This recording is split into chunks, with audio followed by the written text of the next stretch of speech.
இப்போ ஸ்கொயர் வந்து என்னதுன்னா, அது ஒரு 2D ஷேப்ஸு. இதோட ஏரியா, பெரிமீட்டர் எப்படி கண்டுபிடிக்கணும்னு பார்ப்போம்.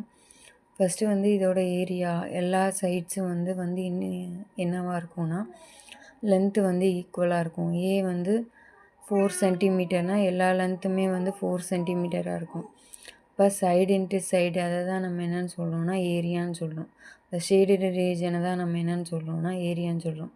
இப்போ ஏ ஈக்குவல் டு ஏ ஸ்கொயர்டு. இதோட யூனிட் வந்து மீட்டர் ஸ்கொயர். மீட்டர் ஸ்கொயர் சொல்லுவோம், இல்லைன்னா சென்டிமீட்டர் ஸ்கொயர்னு சொல்லுவோம். இப்போ லேண்டை வந்து எத்தனை ஸ்கொயர் ஃபீட்டுன்னு கேட்போம்ல, 10க்கு 10 இருக்குது அந்த மாதிரி சொல்கிறது. இப்போ பெரிமீட்டர் அப்படிங்கிறது என்னன்னா வந்து இந்த அவுட்டர் ஏரியாவை வந்து கவர் பண்ணுறது தான் வந்து பெரிமீட்டர், சுற்றளவு அப்படின்னு சொல்லுவோம். இப்போ பெரிமீட்டர் கண்டுபிடிக்கனா இதில் வந்து 4 சைட்ஸ் இருக்கா, அப்போ 4 சைட்ஸையும் நம்ம ஆட் பண்ணணும். ஆட் பண்ணால் நமக்கு என்ன கிடைக்கும்னா 4 ஏன்னு வந்து கிடைக்கும். இப்போ இதோட யூனிட் என்னது, சென்டிமீட்டர் இல்லைன்னா மீட்டர். இதுதான் வந்து பெரிமீட்டரோட யூனிட்.